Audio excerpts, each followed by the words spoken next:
So in athletics, we have what's known as the force velocity curve. So we find a lot of times when we look at properties of muscle contraction and how the human body produces movement, one of the things that we often find is that there's some inherent differences in how the body's better able to produce force under different conditions. So on the force velocity curve, we have three main types of muscle contraction. We have concentric muscle action, where the muscle is shortening. So if I do a bicep curl, for example, the bicep muscle is shortening in order to raise the arm up. Kind of like, it's like if you had a rope and you're pulling on a lever, and that rope would be like the muscle, and it's pulling the lever up, which would be like the arm. And then you have an isometric action. Isometric is where the length of the muscle is not moving at all. So if I was pushing on my arm really hard here, my arm just wasn't moving, that would be an isometric muscle action.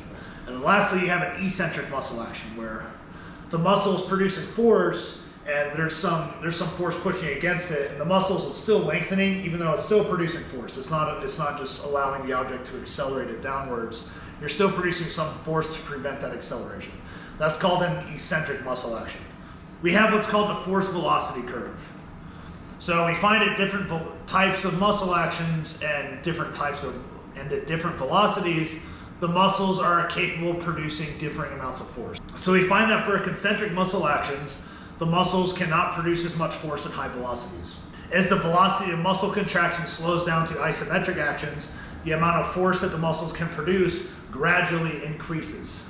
Likewise, the opposite occurs for eccentric muscle action. So as a muscle is forced to contract eccentrically at higher velocities, it is able to produce more force. So the two main reasons for that are generally just how the energy requirements of how muscle binding and unbinding occurs, and also the fact that during eccentric muscle actions, a lot of the force we produce, the body is better able to use the connective tissue and the elastic properties of the muscle itself to add force to the movement. So while the actual contractile elements of the muscle are bound, during those concentric actions where you're forcing the muscle to still lengthen, there's a lot of support from the connective tissue, the fascia, the tendons, and the proteins within the muscle itself are all able to stretch a little bit, and that aids in the force production. And the faster the muscle can lengthen eccentrically, the more all those passive elements of the muscle are able to aid in force production.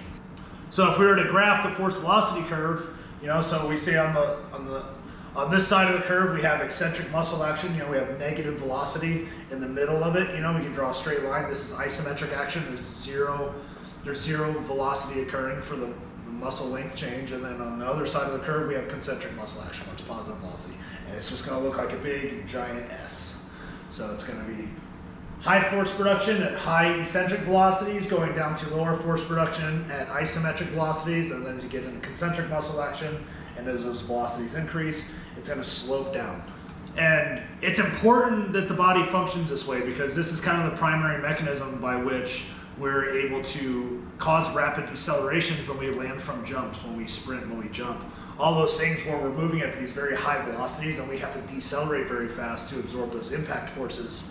There's kind of two phenomena at play. Like A, it allows us to decelerate very fast, which is extremely important.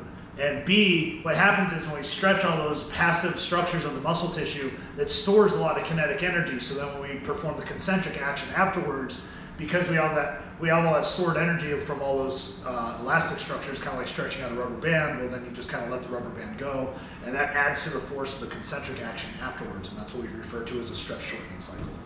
So that's the general basis of the force velocity curve. We're going to get into a few different. Next, we're going to discuss kind of like some of the main motor abilities on those curves. On that curve, we're going to go into a lot of detail on that.